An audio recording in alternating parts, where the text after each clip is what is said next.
81 സങ്കീർത്തനം 10 വാക്യം. നിന്നെ മിസ്രൈം ദേശത്തു നിന്ന് കൊണ്ടുവന്ന ദൈവമായ യഹോവയാകുന്നു ഞാൻ. നിന്റെ വായ വിസ്താരത്തിൽ തുറക്ക, എന്നാൽ ഞാൻ അതിനെ നിറയ്ക്കും. കർത്താവിൻ്റെ അതിപരിശുദ്ധമുള്ള നാമം മഹത്വപ്പെടുമാറാകട്ടെ. നോക്കൂ, നമ്മൾ എപ്പോഴും വായിക്കുകയും ഗ്രഹിക്കുകയും സന്തോഷിക്കുകയും ഹൃദയസ്ഥമാക്കുകയും ഒക്കെ ചെയ്യുന്നതായ ഒരു വചനം. ദൈവത്തിൻ്റെ ആത്മാവ് നമ്മോട് ഈ പ്രഭാതത്തിൽ നമുക്ക് തരുന്നതായ ആലോചന, നിന്റെ വായെ വിസ്താരത്തിൽ തുറക്ക, എന്നാൽ മാത്രമേ എനിക്ക് നിന്റെ തൃപ്തിപ്പെടുത്തുവാൻ കഴിയുകയുള്ളൂ. എന്ന് പറഞ്ഞാൽ, ഞാൻ തരുന്നതായ ആഹാരം നീ നിന്റെ സങ്കടത്തിൽ വിളിച്ചപേക്ഷിക്കുമ്പോൾ നിന്റെ അപേക്ഷപ്രകാരം ഞാൻ കൊണ്ടുവരുന്നതായ ആത്മീക ദാനങ്ങൾ നീ ഉദ്ദേശിക്കുന്നതിലും വലുതാണ്. എനിക്ക് നിന്നിലേക്ക് തരുവാൻ കഴിയുന്നില്ല, ഫീഡ് ചെയ്യുവാൻ കഴിയുന്നില്ല. അതുകൊണ്ട് നിനക്ക് വിശക്കുന്നു, നിനക്ക് നിലവിളി ഉണ്ടാകുന്നു, നിനക്ക് തൃപ്തി ഉണ്ടാകുന്നില്ല, നിന്റെ സങ്കടങ്ങൾക്ക് വിരാമമുണ്ടാകുന്നില്ല, നിന്റെ കഷ്ടതയ്ക്ക് ഒരു അവസാനം ഉണ്ടാകുന്നില്ല, നിന്റെ വേദന പിന്നെയും തുടരുകയാ. കാരണം എന്താണെന്നറിയാമോ? അതിനെ മാറ്റുവാൻ വേണ്ടി ദൈവമായ യഹോവ നിന്റെ അടുത്തേക്ക് വരുന്നു. വലിയവനായ ദൈവം, വിശാലത ഹൃദയമുള്ള ദൈവം, വിശാല സ്വഭാവമുള്ള ദൈവം, വിശാല സ്നേഹമുള്ള ദൈവം, അനവധി സമ്പത്തിന്റെ അനുഗ്രഹങ്ങളുമായിട്ട് അളവില്ലാത്ത അവന്റെ സ്നേഹത്തിന്റെ ആഴം, വീതി, ഉയരം, നീളം ഇതൊന്നും എണ്ണിക്കൂടാതെ വണ്ണം, അളന്നുകൂടാതെ വണ്ണം അത്ര ബഹുത്തായ ഒരു സംഭവം നിന്നിലേക്ക് കൊണ്ടുവരുവാൻ ദൈവം ആഗ്രഹിക്കുമ്പോൾ നിന്റെ വായ് വിസ്താരമുള്ളതല്ലാത്തതിനാൽ ലഭിക്കുന്നതായ അനുഗ്രഹം തിരികെ കൊണ്ടുപോകും. പത്രോസിനോട് ദൈവം പറഞ്ഞു, എഴുന്നേറ്റ് അറുത്ത് തിന്നുക. 2-3 പ്രാവശ്യം പത്രോസിനോട് പറഞ്ഞു. പത്രോസ് പറഞ്ഞു, കർത്താവേ, ഞാൻ മലിനമായിട്ടുള്ളതൊന്നും കഴിച്ചിട്ടില്ലല്ലോ, ഭക്ഷിച്ചിട്ടില്ലല്ലോ. വീണ്ടും വീണ്ടും എടുത്തതിനു ശേഷം അത് മേലോട്ട് തുപ്പട്ടി അങ്ങ് എടുത്തു കളഞ്ഞു. അത് നമുക്കൊരു ബുദ്ധി ഉപദേശമാണ്. അനുഗ്രഹങ്ങൾ കൊണ്ടുവരുവാൻ ദൈവം നോക്കുന്നു. ദൈവത്തിന്റെ അനുഗ്രഹം നമ്മൾ ചിന്തിക്കുന്നതിലും വ്യത്യസ്തമാണ്. ഇസ്രായേൽ ജനത്തോട് പറയുകയാണ്, നിന്റെ വായ് വിസ്താരത്തിൽ തുറക്കുക, എങ്കിൽ മാത്രമേ എനിക്ക് നിന്നെ ഫീഡ് ചെയ്യാൻ കഴിയത്തുള്ളൂ. നീ മിസ്രൈമിൽ നിന്ന് ഭക്ഷിച്ചുകൊണ്ടിരുന്നതായ ഭക്ഷണങ്ങൾ വ്യത്യസ്തമായിരുന്നു. ആട്, മാട്, കോഴി എന്ന് വേണ്ടതായ നിന്റെ ഫലവിധമായ ആഗ്രഹത്തിന് പ്രകാരം ചിറ്റുള്ളി, ചീരുള്ളി, ചുമന്നുള്ളി, ചീര ഇതെല്ലാം നീ അവിടെ ഭക്ഷിച്ചുകൊണ്ടിരുന്നതാണ്. ഓരോ വീട്ടിലും വ്യത്യസ്തമായിട്ടുള്ള ആഹാര രീതിയായിരുന്നു, കഴിക്കുന്ന രീതിയെല്ലാം വ്യത്യസ്തമായിരുന്നു. എന്നാൽ മരുഭൂമിയിലേക്ക് നിന്നെ ഞാൻ കൊണ്ടുവന്നപ്പോൾ എല്ലാവരും ഒരേ ആത്മീയ ആഹാരം ഭക്ഷിച്ചു, ഒരേ ആത്മീക പാനീയം കുടിച്ചു. എല്ലാവർക്കും കുടിക്കുവാൻ പാറയിൽ നിന്ന് ഒഴുകുന്ന വെള്ളം മാത്രം, എല്ലാവർക്കും ഭക്ഷിക്കുവാൻ ആകാശത്ത് നിന്ന് വഴിയുന്ന ദൂതന്മാരുടെ ഭക്ഷണം മാത്രം. അത് കഴിക്കുവാൻ ഒരു ഏകീകൃത സ്വഭാവം വേണം. നിന്റെ വായെ വിസ്താരത്തിൽ തുറക്കണം. Praise the Lord. എത്ര കാര്യങ്ങളാണ് നാം ദൈവത്തോട് ഒരു ദിവസം ചോദിക്കുന്നത്? 1000 കൂട്ടം അനുഗ്രഹങ്ങളല്ലേ ദൈവത്തോട് ചോദിക്കുന്നത്? സങ്കടങ്ങൾ നൂറ്റിക്കണക്കിനല്ലേ സങ്കടങ്ങൾ പറയുന്നത്? അനുഗ്രഹങ്ങൾ എത്ര അനുഗ്രഹിച്ചാലും നിന്റെ വയറ് നിറയാത്ത രീതിയിൽ നീ അനുഗ്രഹം ചോദിക്കുന്നില്ലേ? ദൈവത്തിന് അത് പമ്പ് ചെയ്യാൻ കഴിയുന്നില്ല. കാരണം എന്താണെന്നറിയോ? ദൈവം നിന്നെ സന്ദർശിക്കുമ്പോൾ ഇപ്പോഴും നീ മിസ്രൈമിൽ ഭക്ഷിച്ചു കൊണ്ടിരുന്ന രീതിയിൽ ഇടുങ്ങിയ മനോഭാവത്തോടു കൂടിയതായ ചിന്താഗതി, സകലരെയും സ്നേഹിക്കുവാനും വഹിക്കുവാനും ഉൾക്കൊള്ളുവാനും സന്തോഷിക്കുവാനും ക്ഷമിക്കുവാനും സഹിക്കുവാനും സാധിക്കാത്ത ഒരു ഇടുങ്ങിയ ഹൃദയം നിന്റെ ജീവിതത്തെ നീ അങ്ങ് വളരെയധികം ഇടുക്കമുള്ളതാക്കി തീർക്കുന്നു. ഒരിക്കൽ ഞാൻ പാല് വാങ്ങുന്നതിന് വേണ്ടി സൊസൈറ്റിയിൽ പോയി. എൻ്റെ കയ്യിലിരുന്നത് ഒരു ബോട്ടിലാണ്. അവിടെ ചെന്നപ്പോൾ ആ പാല് കൊടുക്കുന്ന അദ്ദേഹം പലരും ഇങ്ങനെ ബോട്ടിലും കൊണ്ടുവന്നു. അപ്പോൾ അദ്ദേഹം ആ അളന്നൊഴിക്കുന്ന പാത്രം ഇങ്ങനെ പൊക്കി കാണിച്ചിട്ട് പറഞ്ഞു, സഹോദരങ്ങളെ, ഞാൻ ഈ പാത്രം കൊണ്ടാണ് അളന്ന് നിങ്ങളുടെ കൊണ്ടുവരുന്ന പാത്രത്തിലേക്ക് ഒഴിക്കുന്നത്. നിങ്ങൾ കുപ്പി കൊണ്ടുവന്നാൽ അതിൻ്റെ വായ്ക്ക് കൂടെ എനിക്കിത് ഒഴിക്കാനൊക്കത്തില്ല. എൻ്റെ കയ്യിലിരിക്കുന്ന പാത്രം വലുതാണ്, നിങ്ങളുടെ കയ്യിൽ ഇരിക്കുന്നത് ചെറിയ വായുള്ള ഒരു കുപ്പിയാണ്. ശരിയാണ്, അതിൽ 2-3 ലിറ്റർ പാല് കൊള്ളുമായിരിക്കാം. പക്ഷെങ്കിൽ എങ്ങനെ ഞാൻ അതിൽ ഒഴിക്കണം? അതിന് ചോർപ്പ് കണ്ടെത്തണം, അതിന് അല്പസമയം ചെലവഴിക്കാൻ നിങ്ങൾ നിമിത്തം പലർക്കും ബുദ്ധിമുട്ടുണ്ടാകും. അതുകൊണ്ട് നിങ്ങൾ പോയി, അദ്ദേഹം എഴുതി വെച്ചു, കുപ്പിയും കൊണ്ടുവന്നാൽ പാൽ കൊടുക്കുന്നതല്ല. ദൈവത്തിന് സ്തോത്രം. അതെൻ്റെ ജീവിതത്തിൽ വലിയൊരു പാഠമായി. നമ്മൾ എപ്പോഴും സ്വീകരിക്കുന്ന വസ്തുവിൻ്റെ അളവ് നമ്മൾ അറിയണം. നമ്മുടെ മുൻപിൽ ഒരു പാത്രത്തിൽ അല്പം ആഹാരം വെച്ച് നോക്കൂ. നമ്മൾ ആഹാരത്തെ നമ്മൾ ആദ്യം ഒന്ന് നോക്കും. അതിനുശേഷം നമ്മുടെ ബുദ്ധിയുടെ പ്രമാണം എങ്ങനെ അതിനെ കഴിക്കാമെന്നുള്ളതായ ഒരു ജ്ഞാനം ദൈവം നമുക്ക് തരും. കുടിക്കുന്നത് പോലെയല്ല കഴിക്കുന്നത്, കഴിക്കുന്നത് പോലെയല്ല കുടിക്കുന്നത്. ഒരു കൊച്ചു പൈതലിന് ആഹാരം കൊടുക്കുമ്പോൾ ആ അമ്മ ആ കുഞ്ഞിനോട് എന്താണ് പറയുന്നത്? അതിന് സംസാരശേഷി ഇല്ലാത്തതാണെങ്കിൽ കുഞ്ഞിനോട് ചില ആക്ഷൻ കാണിക്കും. മോനെ, കുഞ്ഞെ, വാ പൊളുക്ക്, ആ ആ കണ്ടോ? അപ്പോൾ ആ കുഞ്ഞ് അമ്മയുടെ ആജ്ഞ, ആക്ഷൻ അമ്മ കാണിക്കുന്നത് തിരിച്ചറിയുന്നു. അതിനുശേഷം കുഞ്ഞിയുടെ വായിലാക്കിയതിനു ശേഷമോ ആ കുഞ്ഞിനോട് പറയും അമ്മന്നിട്. അപ്പോൾ അങ്ങനെ പറഞ്ഞു കൊടുക്കുമ്പോൾ ആ കുഞ്ഞ് എന്ത് ചെയ്യുന്നറിയോ?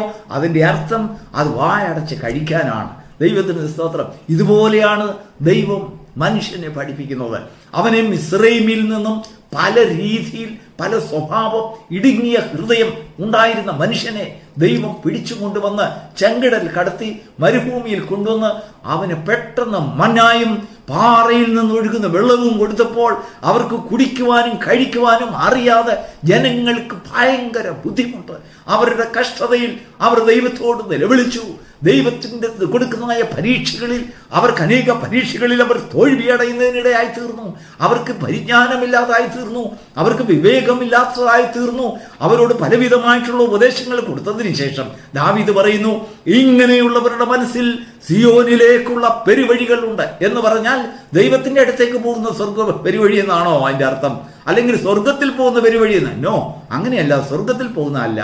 സിയോൻ എന്ന് പറഞ്ഞാൽ എഴുതിയ ആ സങ്കീർത്തനം എഴുതിയ ദാവീദിന്റെ കൊട്ടാരം ഇരിക്കുന്നത് സിയോനിലാണ്. അവിടെ വെച്ചാണ് ന്യായസ്ഥാൻ ചെങ്കോലുമായിട്ടിരിക്കുന്നത്. ജനങ്ങളുടെ സങ്കടങ്ങൾ പറയുവാൻ, അതിലൂടെ കയറി വരുവാനുള്ളതായ ഒരു യോഗ്യത, ആ രാജസന്നിധിയിലേക്ക് അപ്രോച്ച് ചെയ്യുവാനുള്ളതായ അനായാസം ആരുടെയും തടസ്സം കൂടാതെ ഒരു വിശാല ഹൃദയമുള്ളവർക്ക് കടന്നു ചെല്ലുവാൻ കഴിയും എന്ന് ആത്മീകമായി താൻ ഉപദേശിക്കുക എന്ന് പറഞ്ഞതുപോലെ നമ്മുടെ ദൈവമായ യഹോവയുടെ സന്നിധിയിൽ കടന്നു ചെന്ന് നമ്മുടെ സങ്കടങ്ങളെ അറിയിക്കുവാൻ, ദൈവത്തിൽ നിന്ന് നമ്മുടെ സങ്കടങ്ങളെ കേട്ട് അതിനൊരു പരിഹാരം ദൈവത്തിൻ്റെ സന്നിധിയിൽ നിന്ന് കൊണ്ടുവരുവാൻ നമ്മെ പ്രാപ്തരാക്കുന്നത് ഹൃദയവിശാലതയാണ്. അവൻ എന്നെ വിശാലതയിലേക്ക് കൊണ്ടുവന്നു. എൻ്റെ കാലുകളെ അവൻ പാറമേൽ നിർത്തി. അളവ് നൂലെനിക്ക് മനോഹര ദേശത്ത് വീണിരിക്കുന്നു. ആ മനോഹര ദേശം വിശാലതയുള്ള ദേശമാ, ഇടുങ്ങിയ പാതകളല്ല. അവിടെ ഒരു വിശാലതയുണ്ട്, വിശാല ചിന്താഗതിയുണ്ട്. അതുകൊണ്ടാണ് കർത്താവ് പറഞ്ഞത്, സ്വർഗരാജ്യം കടുകുമണിയോട് സദൃശ്യം. അതൊരു നല്ല നിലത്തിട്ടു, അത് വളർന്നു പൊങ്ങി ആകാശത്തിലെ വൃക്ഷങ്ങളിൽ ഏറ്റവും ഉയരമുള്ള വൃക്ഷമായി മാറി. അവിടെ സകലവിധമായ പക്ഷികളും വന്ന് അതിൽ വസിച്ചു എന്ന് പറഞ്ഞാൽ അതിൻ്റെ അർത്ഥം ആ പക്ഷികൾക്കൊക്കെ വസിക്കുവാനുള്ളതായ രീതിയിൽ ആ വൃക്ഷം കൊമ്പുകളെ നീട്ടി. നമ്പർ 1. നമ്പർ 2, ആ പക്ഷികളെല്ലാം അവരവർ പഠിക്കുന്നതായ അവരുടെ ജീവിത രീതിയിലുള്ള പാട്ടുകളാണ് പാടുന്നത്. കാക്ക ഉണ്ടാക്കുന്ന ശബ്ദമല്ല കുയിൽ ഉണ്ടാക്കുന്നത്. കുയിൽ പാടുന്നത് പോലെയല്ല കുരുവി പാടുന്നത്. ആ കുരുവി പാടുന്നത് പോലെയല്ല മൈന പാടുന്നത്. സകലവിധമായ പക്ഷികളും അവിടെ വന്ന് പാടിയപ്പോൾ, അവരവരുടേതായ പാട്ടുകൾ പാടിയപ്പോൾ, ഒരു പക്ഷി വേറൊരു പക്ഷിയുടെ ശബ്ദത്തിൽ അരോചകത്വം കൊണ്ടില്ല. അവർക്ക് തമ്മിൽ യൂണിഫൈഡ് ആയിട്ടുള്ളതായ ഒരു ചിന്താഗതി ഉണ്ടായി. അവരിരിക്കുന്ന കൊമ്പുകളെ കുറിച്ച്, അതിനുവേണ്ടി അവർക്ക് ഇരിക്കുവാനുള്ള നീട്ടിക്കൊടുത്തതായ വൃക്ഷത്തെക്കുറിച്ച് അവർ നന്ദി സൂചകമായി ദൈവത്തോട് പാട്ടുപാടുവാൻ തുടങ്ങി. ദൈവത്തിന് നന്ദി പറയുവാൻ തുടങ്ങി. ഇതെത്ര മനോഹരം! ഇതാ സഹോദരന്മാർ ഒത്തൊരുമിച്ച് വസിക്കുന്നത് എത്ര ശുഭവും എത്ര മനോഹരവുമാകുന്നു. സ്വർഗം കണ്ട് സന്തോഷിക്കുക. ഇവിടെയാണ് സ്വർഗത്തിന്റെ ചാഞ്ഞിറങ്ങി എന്ന് പറയുന്നത്. ഞാൻ എൻ്റെ കഷ്ടതയിൽ യഹോവയോട് നിലവിളിച്ചു, അവൻ എൻ്റെ സങ്കടങ്ങൾ കേട്ടു. അനുഗ്രഹങ്ങൾ തരുവാൻ വലിയ വിശാലതയുള്ള ദൈവം, അനുഗ്രഹത്തിന്റെ ദൈവം, സ്നേഹത്തിന്റെ നീതി, നീളം, ഉയരം, വീതി, ഇത് വർണ്ണിച്ചുകൂടാത്ത, അളന്നുകൂടാത്ത, അല്ലെങ്കിൽ സകല അഖിലാണ്ടത്തെയും സൃഷ്ടിച്ചവനായ ദൈവം, സകല ഭൂതലത്തെയും സൃഷ്ടിച്ചവനായ ദൈവം, സകല ഭൂത മനുഷ്യരെയും സൃഷ്ടിച്ചവനായ ദൈവം ഈ ഭൂമിയിലേക്ക് ഇറങ്ങി വന്നപ്പോൾ മനുഷ്യന്റെ ഹൃദയം വിശാലമാക്കുവാൻ ആഗ്രഹിച്ചു. ദൈവത്തിന് സ്തോത്രം. അങ്ങനെയുള്ളവരുടെ മനസ്സിലാണ് ദൈവം വസിക്കുന്നത് എന്നർത്ഥം. എന്ന് പറഞ്ഞാൽ ഏത് മനുഷ്യനെയും പ്രകാശിപ്പിക്കുന്ന സത്യ വെളിച്ചം ലോകത്തിലേക്ക് വന്നു. എന്തിനു വേണ്ടിയാണെന്നറിയാമോ? ഏത് മനുഷ്യനെയും ക്രിസ്തുവിൽ പൂർണ്ണനാക്കുവാൻ. ഇതാണ് സുവിശേഷത്തിന്റെ മർമ്മം. ഒരു ജാതിക്കോ ഒരു സഭയ്ക്കോ ഒരു വിശ്വാസത്തിനോ ഒരു ഉപദേശത്തിനോ ഒരു പ്രത്യേകമായ കൂട്ടത്തിനോ അല്ലെങ്കിൽ ഒരു പ്രത്യേകമായ ഭാഷയ്ക്ക് വേണ്ടിയോ ദൈവം ഉണ്ടാക്കി വെച്ച സംവിധാനമല്ല. ദൈവത്തിന്റെ സാന്നിധ്യം എന്ന് പറയുമ്പോൾ, ദൈവം കൊടുക്കുന്നതായ ആഹാരം എന്ന് പറയുമ്പോൾ, അത് സകല മനുഷ്യരും ദൈവത്തിന്റെ സന്നിധിയിൽ ഏകീകൃതമായി കടന്നു വരേണ്ടതിന്, സകല ഭൂതലത്തെയും അവൻ ഒന്നായി ക്രിസ്തുവിൽ ഒന്നായി ചേർക്കേണ്ടതിന് എവിടെ ഈ സുവിശേഷം പ്രസംഗിക്കപ്പെടുന്നു അവിടെയാണ് വിശാലതയുടെ ആത്മാവ് പരിപ്രവർത്തിക്കുന്നത്. അവിടെയാണ് വിശാലതയുടെ സത്യം അത് മറ്റുള്ളവർക്ക് പ്രകടമാകുന്നത്. അവിടെയാണ് വിശാലതയുടെ വെളിച്ചം മറ്റുള്ളവർക്ക് പ്രകാശിതമായി തീരുന്നത്. അവിടെ മാത്രമേ ദൈവത്തിന് വസിക്കുവാൻ കഴിയുകയുള്ളൂ. നമ്മുടെ ജീവിതത്തിൽ പലപ്പോഴും നമ്മൾ സങ്കടങ്ങളെക്കുറിച്ചും പാടുകളെക്കുറിച്ചും ഒക്കെ ദുരിതങ്ങളെക്കുറിച്ചും ഒക്കെ പാടുന്നില്ലേ, പ്രയാസപ്പെടുന്നില്ലേ, ദൈവത്തോട് അപേക്ഷിക്കുന്നില്ലേ? എത്ര അപേക്ഷിച്ചിട്ടും മറുപടിയില്ല. വിശപ്പാണ്, വീണ്ടും വീണ്ടും വിശപ്പ്, ഞങ്ങളെ പോഷിപ്പിക്കണമെന്ന് പറഞ്ഞെങ്കിലും ഭക്ഷണം കിട്ടുന്നില്ല. ഭക്ഷണമുണ്ട്, കഴിക്കുന്ന രീതി അറിയത്തില്ല. വെള്ളമുണ്ട്, കുടിക്കുന്ന രീതി അറിയത്തില്ല. പാറയിൽ നിന്ന് ഒഴുകിയതായ വെള്ളം ഇതുവരെയും അത് നിൽക്കുന്നതേയില്ല, അത് ഒഴുകിക്കൊണ്ടേയിരിക്കുകയാണ്. പക്ഷെങ്കിൽ അത് എങ്ങനെ കോരി കുടിക്കണം അത് നമുക്ക് അറിഞ്ഞുകൂടാ. മന്ന പൊഴിയുന്നുണ്ട്, അത് എങ്ങനെ കഴിക്കണം അത് നമുക്കറിയില്ല. ദൈവത്തിന് സ്തോത്രം.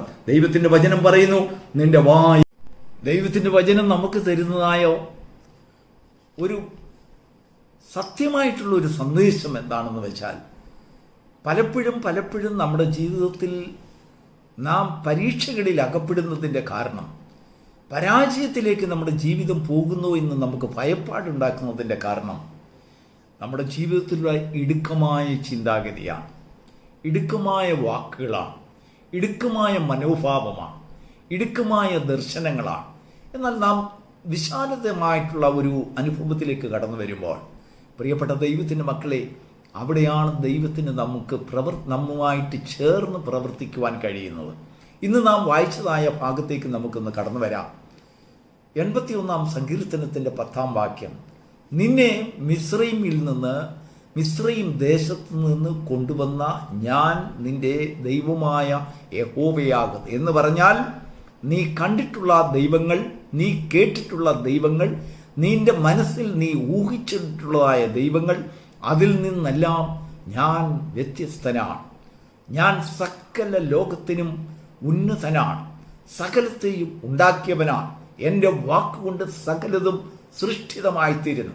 എന്നാൽ സകല അഖിലാണ്ടത്തെയും സൃഷ്ടിച്ചവനായ ഞാൻ നിന്റെ ദൈവമായ യഹോവ ആകയാൽ, നിന്നെ സ്നേഹിക്കുന്നതിനാൽ, നിന്നെ വീണ്ടെടുത്തതിനാൽ, നിന്നെ ഞാൻ ഇവിടെ കൊണ്ടുവന്നതിനാൽ, നീ എൻ്റെ വാക്കനുസരിച്ചതിനാൽ ഞാൻ നിന്നോടൊപ്പം നടക്കുവാൻ ആഗ്രഹിക്കുന്നു, നിന്നിൽ വസിക്കുവാൻ ആഗ്രഹിക്കുന്നു, നിനക്ക് മുമ്പായി നടക്കുവാൻ ആഗ്രഹിക്കുന്നു, നിനക്ക് പിമ്പായി നടക്കുവാൻ ആഗ്രഹിക്കുന്നു, നിന്നെ സംരക്ഷിക്കുവാൻ ആഗ്രഹിക്കുന്നു, നിന്നെ സൗഖ്യമാക്കുവാൻ ആഗ്രഹിക്കുന്നു, നിന്നെ പോഷിപ്പിക്കുവാൻ ആഗ്രഹിക്കുന്നു, നിന്നെ സകലത്തിലും കാവൽ ചെയ്യുവാൻ ആഗ്രഹിക്കുന്നു. എന്നാൽ ഒരു കാര്യം, ഒരു വ്യവസ്ഥയുണ്ട്, ഞാൻ വിശാലതയുള്ളവനാണ്, നീയും വിശാലതയുള്ളവനായിരിക്കണം. ദൈവത്തിന് മഹത്വം ഉണ്ടാകട്ടെ. അതാണ് ദൈവത്തിൻ്റെ വചനം. നിന്റെ വായ വിസ്താരത്തിൽ തുറക്കുക, എങ്കിൽ മാത്രമേ നിന്നെ പോഷിപ്പിക്കുവാൻ എന്നെ കൊണ്ട് സാധിക്കുകയുള്ളൂ. ഇല്ല എങ്കിൽ നീ തുറന്നിരിക്കുന്ന അനുഭവത്തിൽ നമ്മുടെ കൈ ഇങ്ങനെ ഒന്ന് പിടിച്ചു നോക്കൂ. നമ്മുടെ കൈ വിശാലമായി തുറന്നെങ്കിൽ മാത്രമേ നമുക്കൊന്നിനെ ഉൾക്കൊള്ളുവാൻ കഴിയുള്ളൂ. നമ്മുടെ കൈയെ മുറുകെ പിടിച്ചിരുന്നാൽ ഒന്നും നമുക്ക് പ്രാപിക്കുവാൻ കഴിയില്ല. എന്ന് പറഞ്ഞതുപോലെ ദൈവത്തിൻ്റെ സന്നിധിയിൽ നാം നമ്മുടെ ഹൃദയങ്ങളെ തുറക്കുന്നവർ, നമ്മുടെ ചിന്തകളെ തുറക്കുന്നവർ, നമ്മുടെ ഉൾക്കണ്ണുകളെ തുറക്കുന്നവരാണെങ്കിൽ മാത്രം നമുക്ക് സിയോനിലേക്കുള്ള പെരുവഴികൾ നമ്മുടെ മുൻപിൽ തുറക്കപ്പെടുന്നു. നാം രാജസന്നിധിയിൽ ചെന്ന് രാജാവിനോട് സങ്കടം ബോധിപ്പിച്ച് കരഞ്ഞ് നമ്മുടെ പ്രശ്നങ്ങൾക്ക് പരിഹാരവുമായി തിരിച്ചു വരുവാനുള്ള ഒരു ഭാഗ്യകരമായ ഒരു അനുഭവം നമുക്കുണ്ടാകും. ദൈവത്തിന് മഹത്വം ഉണ്ടാകട്ടെ. കേവലം വായ വിസ്താരമായി തുറന്ന് പ്രാർത്ഥിക്കുക, പാടുക, പാട്ട് പാടുക എന്നുള്ളതാണോ നമ്മൾ ചിന്തിക്കുന്നത്? അല്ല, ദൈവം അതല്ല ഉദ്ദേശിക്കുന്നത്. നിന്റെ ഹൃദയത്തിൻ്റെ മനോഭാവത്തിൽ നിന്ന് വ്യത്യാസം, ട്രഡീഷനായിട്ടുള്ള പാരമ്പര്യമായിട്ടുള്ള ആഹാര രീതി, സംസാര രീതി, ഇതെല്ലാം മാറിയിട്ട് നീ ഒരു പുതിയ മനുഷ്യനായി, ദൈവമായ യഹോവ നിന്റെ ദൈവമുള്ള ജാതിയായി, ദൈവത്തെ മാത്രം സ്നേഹിക്കുന്നവനായി, ദൈവത്തിൽ നിന്ന് മാത്രം ലഭിക്കുന്നത് ഭക്ഷിക്കുവാനുള്ളതായ ഒരു നിശ്ചയത്തോടുകൂടി നിനക്ക് മുൻപോട്ട് പോകാൻ കഴിയുന്നുണ്ടെങ്കിൽ മാത്രമേ ഈ ഒരു പാത നിനക്ക് ആശ്വാസം പകരുകയുള്ളൂ എന്നുള്ളതായ ഒരു സന്ദേശം ദൈവത്തിൻ്റെ ആത്മാവീയ പ്രഭാതത്തിൽ നമുക്ക് തരികയാണ്. തിരുവചനത്തെ നാം വീണ്ടും നോക്കുമ്പോൾ നിന്നെ മിസ്രയീം ദേശത്തു നിന്ന് കൊണ്ടുവന്ന ഞാൻ നീ ഉദ്ദേശിക്കുന്ന ദൈവമല്ല, നിന്റെ ദൈവമായ യഹോവ.